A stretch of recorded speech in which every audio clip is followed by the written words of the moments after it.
आज जिस पर्सनालिटी की मैं बात करूंगी, ये जब पैदा हुए तो घर में मम्मी पापा को एक पंडित ने कहा था कि इनका करियर जो है वो समंदर किनारे बनेगा। बड़े होकर ये मुंबई आए फिल्म इंडस्ट्री में काम करने के लिए। सोचा कि वहां जाते ही किस्मत बदल जाएगी क्योंकि पंडित जी ने कहा था, और दूसरे ही क्षण अपने आप को पाया एक थिएटर में प्ले करते हुए, और प्ले करने के मिलते थे 5 रुपए, एक वड़ा पाव और एक कटिंग चाय। वहां से उन्होंने अपने करियर की शुरुआत की। फिल्मों में छोटे छोटे रोल्स किए, लेकिन आज एक बड़ा करियर अपना बना लिया है जिसमें इन्होंने 100 से ज़्यादा फिल्मों में कैरेक्टर रोल्स किए हैं और तकरीबन 300 साढ़े 300 से ज़्यादा हिंदी पंजाबी गाने गाए हैं। इसमें से कुछ गाने तो इतने पॉपुलर हैं कि वो ज़बान पर चढ़ जाते हैं। बात करेंगे टुन्ना टुन्ना टाटा टुन्ना, टुन्ना टुन्ना टक टक टुन्ना, टुन्ना टुन्ना टक टक टुन्ना, ये दुनिया क्या चाहे मनी मनी, फटेला जेब सिल जाएगा। Actor, singer, music composer Arun Bakshi. दो बातें मैं आपको बताऊंगी जो आपने शायद ही सुनी होंगी। अरुण बख्शी का जन्म लुधियाना में हुआ था। पिता डॉक्टर थे, मदर भजन कीर्तन बहुत किया करती थी। घर में उनके अलावा उनकी 2 बहनें भी थी। डॉक्टर होने के बावजूद एक टाइम ऐसा आया जब पिता का काम अच्छा नहीं चल रहा था, पैसा कमा नहीं पा रहे थे, और तब मदर ने जगराते करने शुरू कर दिए। ये वो टाइम था जब अरुण बख्शी ने अपनी मदर को गाते हुए सुना था। हालांकि तब तक उन्हें बिल्कुल नहीं पता था कि वो ऐसे किसी करियर में जाएंगे जहां पर वो सिंगिंग करेंगे या एक्टिंग करेंगे। वो तो ग्रेजुएशन कर रहे थे और इकोनॉमिक्स पढ़ रहे थे। ऐसा लग रहा था कि किसी फाइनेंशियल सेक्टर में जाएंगे। इसी दौरान उन्होंने लुधियाना रेडियो ज्वाइन किया और वहाँ पर उन्होंने वॉइस एक्टर का काम शुरू कर दिया क्योंकि शुरू से ही प्रोनाउंसिएशन अच्छी थी, और इसके साथ ही वो थिएटर भी किया करते थे। लुधियाना के उस रेडियो के वो अप्रूव्ड एक्टर थे, और एक टाइम तक लुधियाना रेडियो में काम करने के बाद उन्होंने अपने रेडियो स्टेशन से मुंबई ट्रांसफ़र मांगा। रेडियो स्टेशन से मुंबई में ट्रांसफ़र मिल गया। यहाँ आकर उन्होंने विविध भारती ज्वाइन कर लिया और यहाँ पर भी सेम काम किया करते थे। इस काम के 50 रुपये मिला करते थे और साथ में एक न्यूज़पेपर रखा करते थे जिसमें फिल्म इंडस्ट्री के बारे में जानकारी लेते थे कि किस ग्रुप को ज्वाइन करेंगे कि फिल्म इंडस्ट्री में काम मिलेगा। इसी दौरान अरुण बख्शी, जिनका रेडियो में ठीक काम चल रहा था, एक शो के 50 रुपये मिल रहे थे और एक ठीक ठाक लाइफ चल रही थी, उन्हें अमीन सयानी, जिनके साथ अरुण बख्शी ऑलरेडी शोज़ कर चुके थे और जो रेडियो का सबसे बड़ा नाम है, उन्होंने कहा कि यहाँ रेडियो में तुम्हारा इससे आगे करियर नहीं बढ़ पाएगा, तुम्हें फिल्म इंडस्ट्री और थिएटर में ट्राई करना चाहिए। और तब अरुण बख्शी ने थिएटर के बारे में पढ़ना शुरू कर दिया। न्यूज़पेपर्स में हर रोज़ थिएटर्स के बारे में पढ़ते, और तब उन्हें इप्टा के बारे में पता चला। इसी दौरान वो इप्टा थिएटर ग्रुप के पास गए और वहाँ के मेंबर बन गए। पहली बार उन्होंने एक थिएटर प्ले किया जिसका नाम था बकरी, और ये उनका सबसे पॉपुलर प्ले रहा। इसके कई शोज़ उन्होंने किए और एक टाइम ऐसा भी आया जब इस प्ले के लिए उन्होंने कई गाने भी गाए। हालांकि वो गाने एज अ कोरस सिंगर थे। अब अरुण बख्शी प्लेस तो कर रहे थे, लेकिन प्लेस करने के 5 रुपये मिल रहे थे, साथ में एक वड़ा पाव और चाय का काम हो रहा था।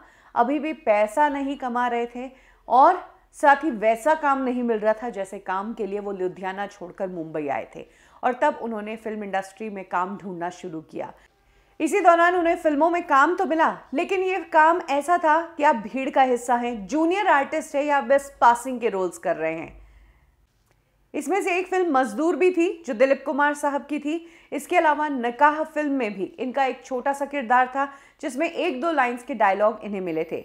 लेकिन अरुण बख्शी को सबसे बड़ा रोल दिया के बालाचंद्रन ने। ये फिल्म थी जरा सी जिंदगी। फिल्म में कमल हासन थे और इसमें उन्होंने एक गूंगे पेंटर का रोल निभाया था और ये किरदार बहुत फेमस हुआ था। इस किरदार के बाद फिल्म इंडस्ट्री में उन्हें लोग जानने लगे थे। हालांकि ये फिल्म इतनी सक्सेसफुल नहीं रही, लेकिन अरुण बख्शी की पहचान बन चुकी थी और इसके बाद लगातार 80s की हर दूसरी तीसरी फिल्म का वो हिस्सा रहे। कभी वो पुलिस वाला बनते तो कभी करप्ट पॉलिटिशियन बनते। आपने अगर गोविंदा की फिल्म स्वर्ग देखी होगी जिसमें राजेश खन्ना साहब भी थे, तो स्वर्ग फिल्म में इनका एक अहम रोल है। ये फिल्म डायरेक्टर का रोल निभाते हैं जो गोविंदा को प्रोत्साहित करते हैं एक्टर बनने के लिए, और गोविंदा के साथ इनके सीन्स काफ़ी वायरल भी हुए थे। बोल राधा बोल में ये बनारसी चाचा बने तो चमत्कार में इन्होंने एम्पायर का रोल किया। ये सभी किरदार बहुत छोटे थे लेकिन क्लिक करते हैं। फिल्म में अहम ट्विस्ट जहां आता है वहां पर ये खड़े थे। अरुण बख्शी काम तो कर रहे थे, कैरेक्टर रोल्स करके वो काफ़ी खुश थे, क्योंकि उन्होंने जो सोचा था उससे कई बड़ा काम वो कर रहे थे। लेकिन अब जिंदगी में एक और ट्विस्ट की ज़रूरत थी, और तब ऐसा हुआ कि अरुण बख्शी, जो उस दौरान मुंबई के हॉलिडे इन में स्क्वॉश खेलने जाया करते थे, एक्चुअली स्पोर्ट्स का इतना शौक नहीं था, लेकिन तब एक ट्रेंड था, कई सारे एक्टर्स क्लब जाया करते थे, क्लब से नेटवर्किंग होती थी, फिल्म इंडस्ट्री के लोगों से जान पहचान होती थी, और अरुण बख्शी ने इसी के लिए स्क्वॉश ज्वाइन किया था। फिल्म इंडस्ट्री की बातें मिला करती थी, लोग मिला करते थे और नेटवर्किंग हुआ करती थी। एक दिन वो अपने क्लब में ही बैठकर जगजीत सिंह की एक गजल गाने लगे, और वहां पर लक्ष्मीकांत प्यारेलाल के लक्ष्मीकांत खड़े थे, और उन्होंने जब अरुण बख्शी को सुना तो उन्होंने कहा कि तुम तो गा सकते हो। अरुण बख्शी ने कहा कि बस ये थोड़ा बहुत गा लेता हूँ।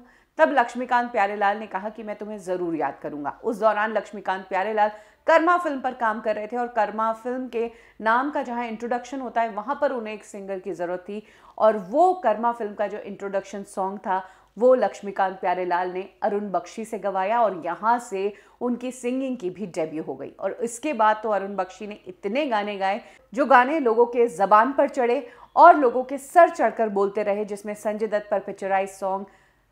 अरुण बख्शी की इस प्रोफाइल को देखते हुए लगता है कि वाकई में उन्होंने फिल्म इंडस्ट्री में बहुत काम किया है और इंडस्ट्री में आज तक एक्टिव है, लेकिन उसके बावजूद इस इंडस्ट्री से उन्हें वो क्रेडिट नहीं मिला, और ना ही इस इंडस्ट्री ने उन्हें उस तरीके से इस्तेमाल किया जैसा यूज़ उनके टैलेंट का होना चाहिए था। लेकिन इस बात से भी अरुण बख्शी नाराज़ नहीं रहते हैं। वो कहते हैं कि वो बस अपना काम करते हैं और काम करके खुश है। क्रेडिट दे ना दे, लोग बात करें नहीं करें, इससे उन्हें फ़र्क नहीं पड़ता है। उन्होंने इंडस्ट्री में जितना जिया वो अच्छा जिया, और जितना आगे भी जिएंगे वो अच्छा ही जिएंगे।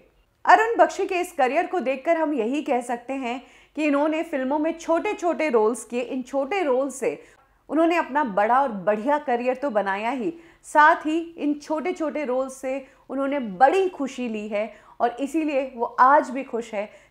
चाहे लोग आज भी उनका नाम नहीं जानते हो, उनका चेहरा ज़रूर जानते हो, लेकिन अरुण बख्शी खुश है अपने करियर से। अरुण बख्शी का कौन सा रोल आपको आज तक याद है? कमेंट सेक्शन में ज़रूर शेयर करें।